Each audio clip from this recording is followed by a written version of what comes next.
Ladies and gentlemen, we want you to stand and we want you to make some noise. Ladies and gentlemen, let's go racing here at Knoxville. Only the best go 3 abreast. It is show time at Williams Grove Speedway. Ladies and gentlemen, boys and girls, here at Eldora Speedway, it's showtime! You've got a for a breath. Often imitated, never duplicated. The greatest show on dirt, the world of outlaws. It's time to sit back, relax, and enjoy because, ladies and gentlemen, it's showtime! Set to do battle for 30 laps. The green flag is waving.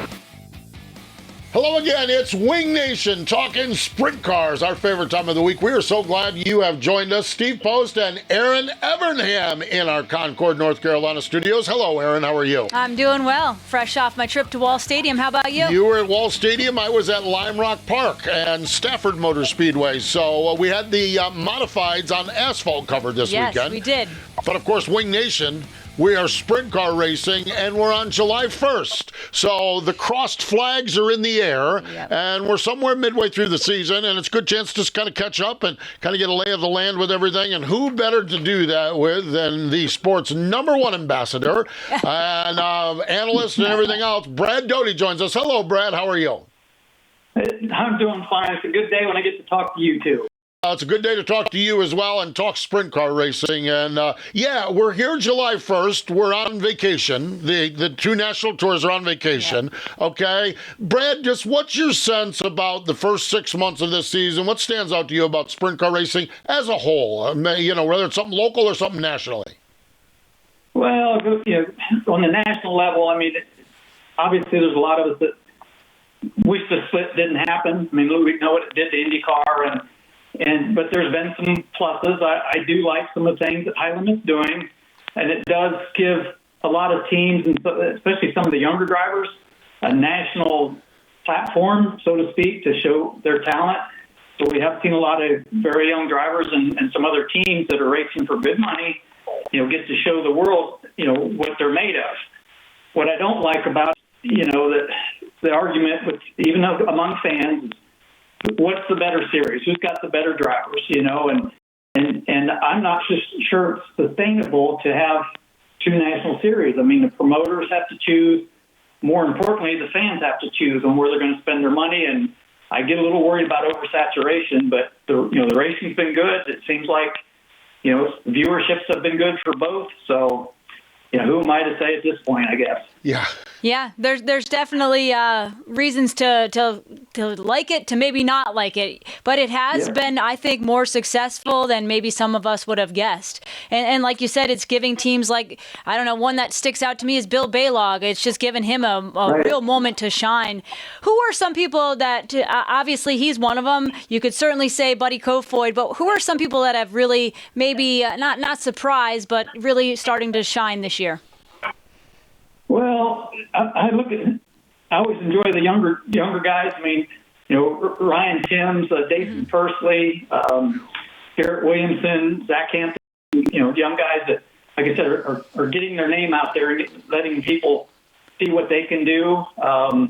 It's that, again, that's the benefit of having these two series where people and the eyeballs are on it. But, you know, it's been pretty, other than gravel, I mean, he's had a great year, but, you know, from there back, it seems like, you know, one night a guy will, you know, be in for the win. He might be running the B main the next night. It's very, very competitive.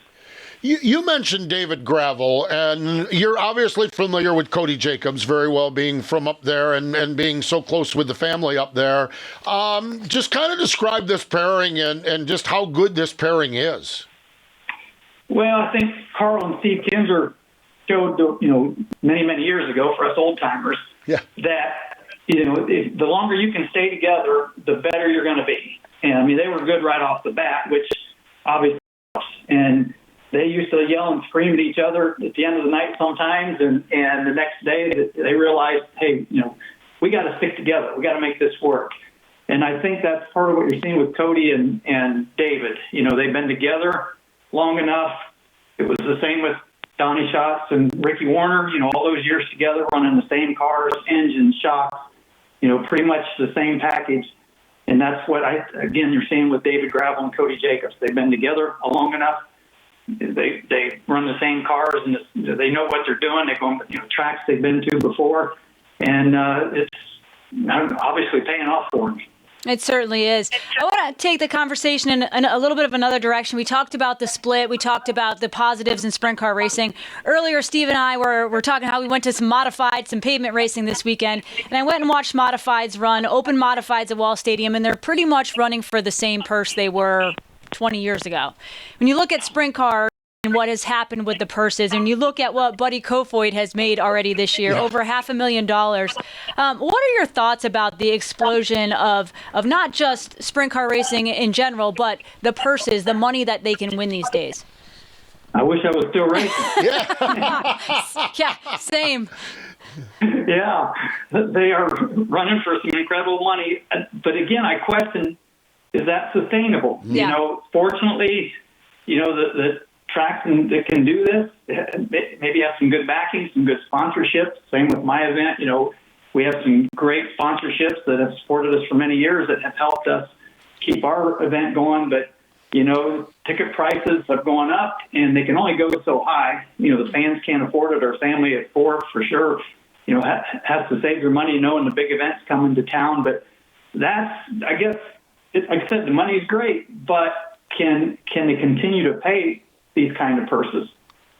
Is my concern. It's fascinating, Brad, because you're like I said, you're our sports #1 ambassador, and it's funny because every time I go to Pennsylvania, Fred Raymer and I have the same conversation. We shake our heads because it keeps going, and we've been having the conversation for a couple of years now, but Fred's like, it's going to burst, it's going to break, it's going to pop, it's going to do something, and yet here we are. So I don't know. I don't really know what to make of it all, and it is just fascinating to see where we're at, where we're going with it, and everything else. I want to talk to you about something. We talked about this. We had Buddy on a couple of weeks ago. Just totally changed the direction, but when Aaron mentioned Buddy, and we talk about new owners, the Todd Querings of the world, but how about Dennis and Teresa Roth? That Beefpacker car is still out there. It's really cool to see that 83 still at the front of the field and still mixing it up with the best in the business. Yeah, to see, Roth, the money that spent over the years in sprint car racing is phenomenal. And to see, they've always ran good. They've had, some of the best drivers in sprint car racing. They've, won many races, but to see, again, Buddy and that team together building what they're doing, and Buddy's confidence is up. And, like I said, when you win that kind of money, it boosts everybody's, program, and you just feel, far more confident when you buy a pit pass and go to the racetrack. And he's on his game. There's no doubt about it. Yeah, he is. Another one I want to talk about is Rico. We obviously know Rico can win races, but with him and Ricky Warner, 9 wins so far this year. He is just on another level. Yeah, that was the next guy I was thinking of too. Talking about when we talked about Ricky Warner earlier with Donnie Schatz, and the same thing with Rico and Ricky. They've been together several years now. They're getting each other figured out, and another guy's on his game, Rico. He's doing a great job driving the race car. The car's got to be fast. It's got to be under you, but the driver still has to drive the race car. And Rico is making the right moves at the right time. He's, great through lap traffic. And, man, they had a little bit of a slump for the last couple of weeks. Mm-hmm. And you think, oh, boy, in sprint car racing, I always did. I don't know about you, Aaron, but, you can win one night and still the next day wake up and think, okay, forget about that. I got to perform tonight, and is are we going to make the show, that kind of thing. And so it's when you're up on top, you hope it stays there, but it can go away really quick. And when you get in that slump, again, I know I did, you start thinking, okay, how are we going to get out of this? How long is it going to last? And it didn't take them long to get out of it looks like. No, picked up the win Friday night at Lucas Oil Speedway, that's for sure. I'm looking at the points of World of Outlaws, David Gravel, Kofoid, Carson Macedo. No real shockers there, okay? High limit points, okay? And Justin Fiedler with his daily show has been hammering away on this. When Aaron Reitzel said he was going to run with high limits, Justin Fiedler said this is going to be problems for some people, okay? And we all understand this race team based out of Knoxville, Iowa. Brad, Aaron Reitzel's the point leader for high limits. Man, what a talent he is, and this team has found some speed as well and seem to really be performing outstanding. Yeah, again, that's another team that, he's been fast, obviously, over the years. And, after getting hit earlier in the year in the face and the injury there and stuff, but to come on like he has and to be so fast every night. And he is definitely performing. His confidence level has to be way up there, too. And the competition, back to the point deal, David Gravel right now is a runaway. Things could happen, but the point system is very, very tight with high limit. And, it can go. A guy can have a bad night and lose a bunch of points in a hurry, but Reitzel's proven that you can gain some points and take over and just be consistent. I had brain fade. Ridge and Sons is the team. I was thinking, I see them all the time at PRI, and I'm having brain fade on it. But what a job they're doing there. And at this break, they have Reitzel atop the point leads. Aaron? Yeah. Yep. So my next question is, when you don't always want to talk about maybe who's not performing as well as you think they should be, but we've talked about all these guys that are doing so great so far this year. Are there any drivers out there or teams that are surprised aren't having the results you would think? Boy, that's a tough one. Carson Steele, went through a little bit of a slump too. They seem to hopefully turn things around. Arguably, Brad Sweet, isn't maybe doing what they would expect out of themselves. Even, he did win a World of Outlaws race, and he's kind of, I don't want to say hit and miss, but not as consistent as I'm sure they'd like to be. Yeah, another one that I would throw out there too is Tyler Courtney. I know he got to victory lane this past weekend, but he was a surprise to me at the beginning of the season. Yeah, again, they've been right there. A lot of seconds and thirds, and they've had some bad luck. Crazy things happen, and again, back to that slump in racing or, bad luck. I don't care how good you are. Yeah. Lady luck, racing luck has to be on your side at times, and they just haven't had very good luck. They've been fairly fast, been right there at times, but to finally break through and get that win, maybe that'll get them kick-started too. Well, here's the fascinating part, Brad, about Tyler Courtney. And yes, it's his first with high limit. He did win a weekly show at Knoxville back in June. He's had 19 top 10 finishes. He's got the most. Him and Brent Marks are tied for the most with high limit. So, to your point, we're not seeing the headlines. We're not seeing the wing dances. Right. But, boy, when that team, they have been solid all year long. Yeah, exactly. And that's why points are so tight over there. It seems like, a lot of guys are just very, very consistent. They might not be knocking off the wins that we think they should, but they're right there, night in and night out, and that's what it takes to win a championship. Yeah. Well, speaking of Tyler Courtney, a former All-Star Circuit of Champions champion, wanted to get your thoughts on the series coming back, how important it is to Ohio in your area. Well, again, my question when it came back is, where are they going to get cars? Because, with high limit, a lot of the All-Star teams and the named drivers from the All-Star teams went to high limit. It gave them the opportunity to run at a level, a little more money. And with the All-Stars, especially here in Ohio, there's only so many 410 teams that can race week in and week out. So I was a little concerned with the All-Stars starting again, that where are they going to get cars? If it takes them away from Attica Friday night or Fremont on Saturday night, is that going to hurt the local weekly racing? And we both know, all of us know that, the weekly racing is struggling. So the last thing we need is for teams to take off. But the way the All-Stars are structured, at least this year, and the schedule, there's not a lot of Friday and Saturday nights where, it'll take the cars away from Attica and Fremont. So who knows? Maybe after this year, maybe some teams will fall off both the high limit and the World of Outlaws series that might jump back on the All-Stars. Yeah. It's fascinating to see what Rich Farmer is doing up there in the state of Ohio. Brad kind of talked about this at the top. We're in the midsummer break. Okay. And it's fascinating to me because I totally understand this and I totally don't get it. Okay. Because what's your take on the fact, and I respect the fact that High Limit and the World of Outlaws are respecting each other and the team's wishes here in it. Brad, would you have wanted a week off here in the middle of the summer, or were you out there just trying to bale some hay and make some money? Man, I don't remember. I guess I remember wanting a week off, but I don't remember actually getting it. Yeah. When you're racing for a living, like you said, you got to make hay while the sun's shining, and especially if you're on a roll and winning races. Sometimes you want to race every night. Now the guys that are struggling, maybe some internal issues going on that everybody just needs a break and get away from each other. It's a good thing, but it did kind of catch me off guard that a big weekend like this that they're not racing.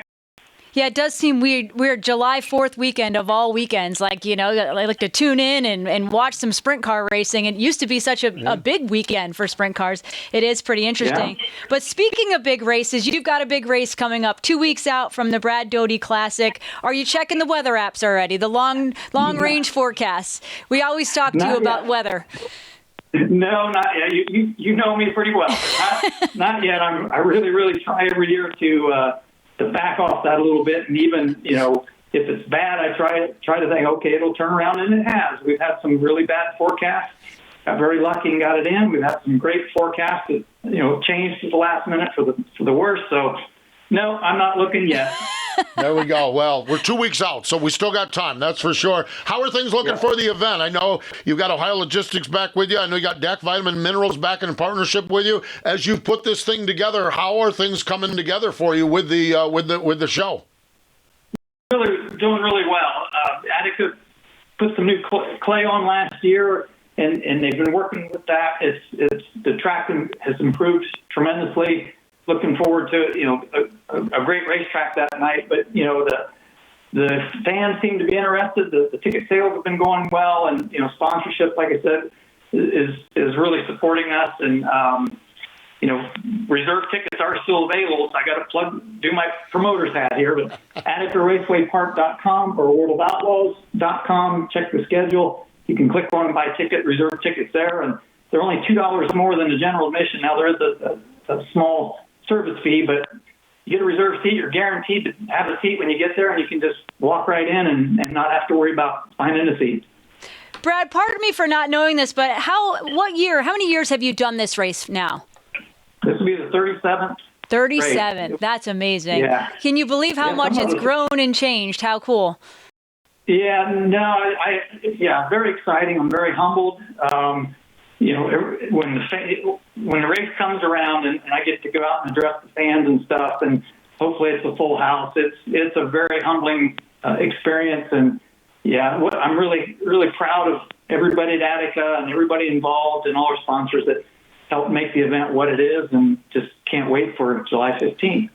Is there a race or a moment that stands out to you, Brad?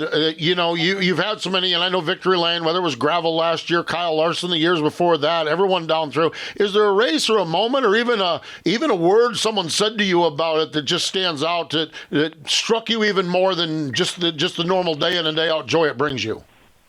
Oh wow, maybe Paul McMahon getting pretty emotional in Victory Lane when he won it the year he won. I teased Paul that I kind of got to know him through when I was doing the TV stuff, and knew him pretty well for a couple years before he ever bothered to tell me he was such a fan of mine as a kid that he copied my uniform, and his mini sprint or whatever, outlaw cart looked like mine, and some of the cars never bothered to mention for a couple years after I got to know him pretty well. So that really stands out. One that when Christopher Bell was just getting started, we had a sponsor that was paying quick time, and Christopher had quick time that night, and everybody's freaking out because they weren't sure how to spell Christopher, back then. So to see where Christopher's come, and I'm going to throw this out there too. He's hoping to try to put something together to be at the Brad Doty Classic as well. Kyle Larson said he's coming back to try to win it again for the fourth time. So but those couple of races are the ones that stand out. Tuesday, July 15th at Attica Raceway Park. World of Outlaw NOS Energy Drink Sprint Cars, $15,000 to win. You've led me down another path here, though. Okay, you mentioned Christopher Bell. You could mention Ryan Smith. You could mention Darren Pittman. Maybe Steve Post. I know Aaron Evernham. Brad Doty. Yeah. We all would like to climb into that 69K car. How do we even make sense of this, Brad? I can't. Yeah, no, I don't think you can. I mean, it doesn't. It's just Donnie Price and Davey Brown, again, those two have been together forever. So, it just shows that a decent driver, I hate to admit this, but can get in that car, a good race car, and make it look good and go fast. And, and people are standing in line, I think, to get into 69K. Yeah, they really are. Brad, how neat is it to see people like Christopher Bell and Kyle Larson, continuing to support sprint cars? We had Tony Stewart and Casey Kane, a lot of NASCAR drivers that have continued to stay involved in sprint cars, but that tradition is continuing on. How neat is that, and how important is it in car racing? Oh, it's huge.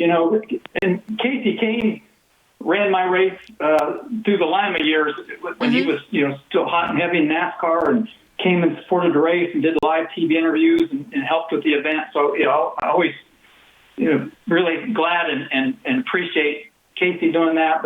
And Tony Stewart ran it a few times. But for those guys to put back into the sport and give back the sport gave to them, to showcase their talent. And, to see Kyle and Christopher, so happy that Christopher was able to come back and run some dirt races. You can just see his genuine smile and how happy he is when he's at the dirt racetrack. And that's really cool that Gibbs finally allowed that to happen. But it's huge. I mean, the average fan out there or just a fan that knows, the World of Outlaws history from 40-some years, knows that name, that they're coming to town, they don't know all this politics and all this stuff behind the scenes. We do.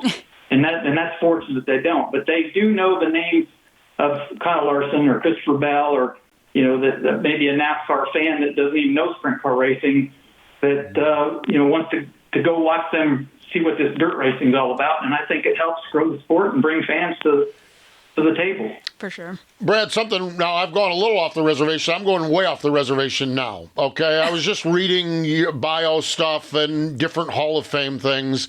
And there's a fascinating part of our sport that I'm going to sit down and get into at some point. I haven't gotten there yet. And what I'm going to do, I'm going to bring Pat Patterson in studio because I want to talk to Pat Patterson. Okay.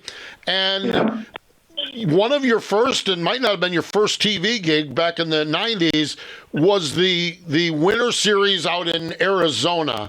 How important was that for sprint cars? As we look back on that, what did that mean for you to be part of it? But what was that to sprint car racing at that time?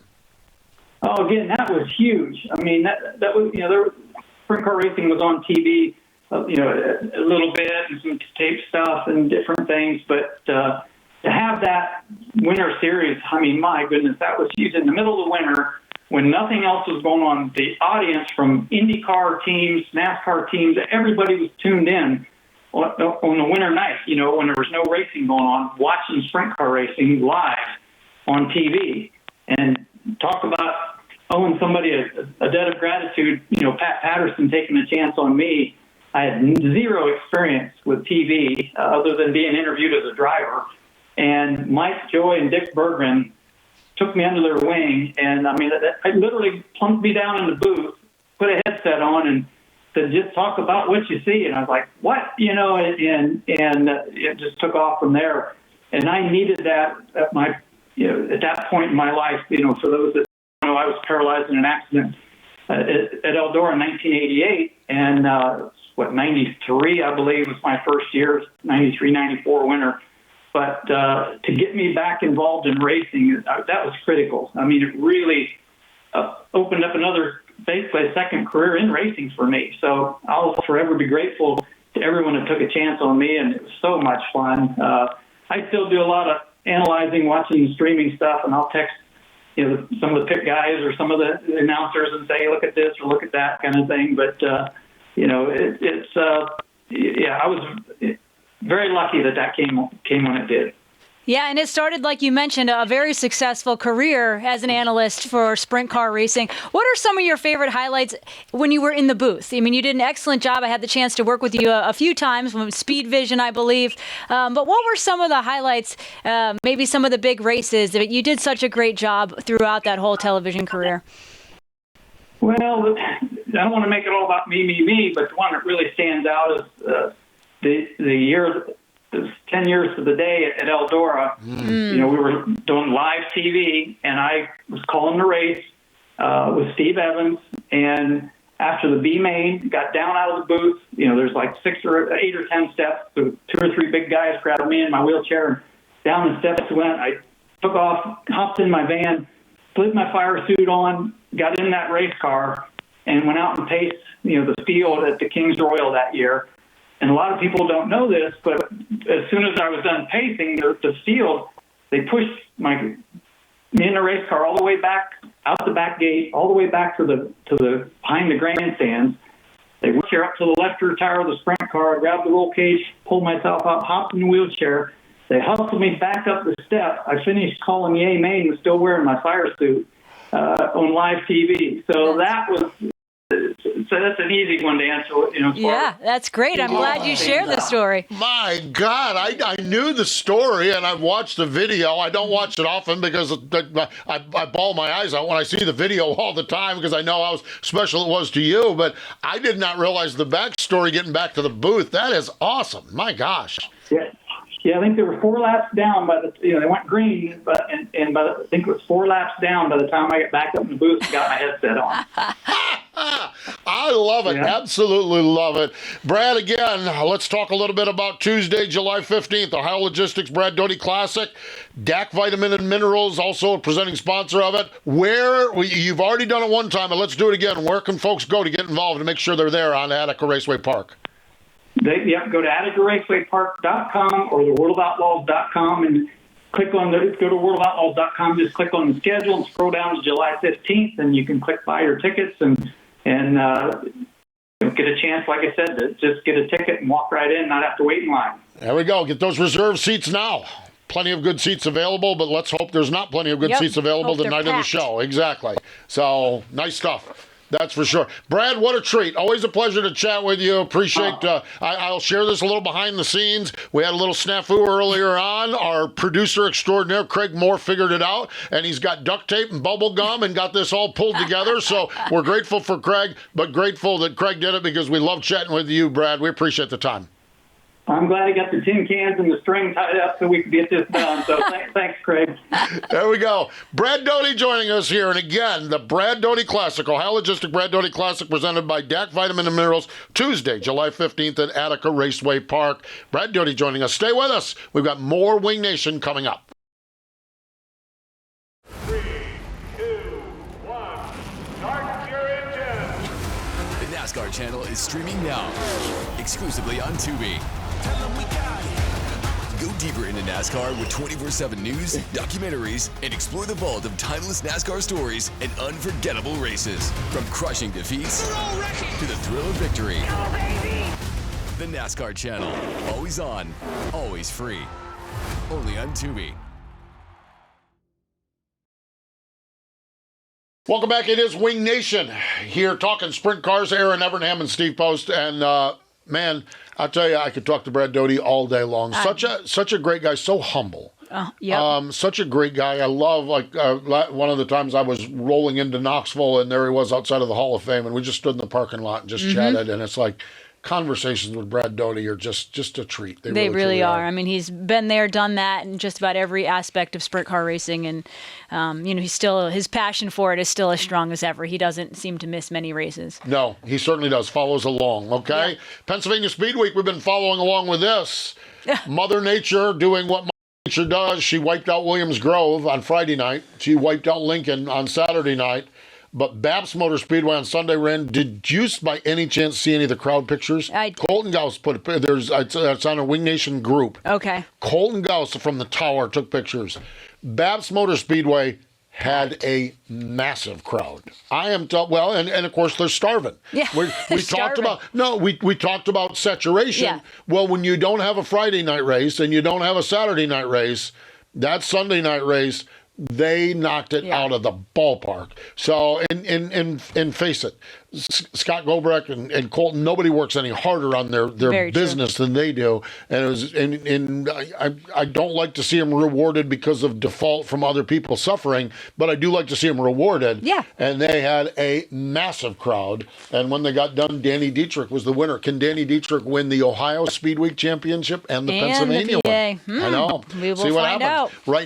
The point leader, 2 races in after that win last night at the fabulous Lincoln Speedway, Danny's buddy, Freddie Raymer. We had Freddie on the show last week. If you want to go back and look at that, listen to that show, you certainly can. Freddie Raymer picked up the win last night at Lincoln, past Anthony Macri. Yeah. And rain with 5 laps to go. I don't know what the nature of what was going on there, but all you have to say is past Anthony Macri. Not many people pass Anthony Macri. No. And so Freddie Raymer picked up the win. Rolling along with it going forward. We'll get into that here in just a little bit. Mentioned Sunshine picking up the win at Lucas Oil for $25,000. World of Outlaw, or the National Sprint Car Hall of Fame birthday calendar. Paul Leffler, Bobby Ward, George Benzel, Glenn Neibel, Johnny Parsons Sr., and Don Mack. Birthdays all this week. You can find out more at sprintcarhof.com. That's sprintcarhof.com. Back to Pennsylvania Sprint Speed Week. Aaron, we're fixing to get busy here. We are. Grandview tonight, tomorrow Port Royal, Thursday Hagerstown, Friday Williams Grove, Saturday Port Royal, Sunday Path Valley. Pray for no more rain. I know. We need to see this thing roll along. We need to see this roll along and see where we're at with it. So Pennsylvania Sprint Speed Week presented by Round Robin. Red Robin. Burgers Yum. and Brews. Burgers and Brews. Yum. Red Robin. Great folks. That is for sure. All-Star Circuit of Champions, $10,000 to win on Friday night at State Line, $7,500 to win at Latrobe in Pennsylvania. And so Western Pennsylvania racing there. Attica Fremont Championship Series, we talked about this, $4,500 to win both nights at Attica and at Fremont. So things up in Northwest Ohio rolling along well for the local racers. So fun stuff. Lots going on, that is for sure. Yep. So good times. Aaron, it's always fun to hang out and always good when our buddy Brad Doty dials in. Yes, always a good day to talk to Brad. Good day to talk to Brad as we hit the midway part of the season here. We're on vacation. We're on break. Well, we're not on vacation or break, but the World of Outlaws and High Limit are on vacation and break. And good on them. When this came about, when we were having the conversations with Jacob Allen, Brent Marks, Brian Brown actually talked about just what makes sense and what doesn't make sense, and came together, and we are off with the national tours. But lots of local racing, and you need to go to your local sprint car race. Don't say, oh, I'm not going to go here because I'm going to watch the World of Outlaws on Dirt Vision. You don't have World of Outlaws on Dirt Vision. You don't have High Limit on Flow. Okay? Got no excuses. You got no excuses to not go to your local racetrack. And I looked at the schedule on Sprint Car Ratings. There is racing everywhere. And you know they'll all have fireworks. Yes, exactly. Lots of fireworks, that's for sure. Gotta love it. Blowing stuff up, that is for sure. She's Aaron Evernham. I'm Steve Post. We appreciate Brad Doty joining us this time. And more important than all of that, we appreciate you joining us here on Wing Nation.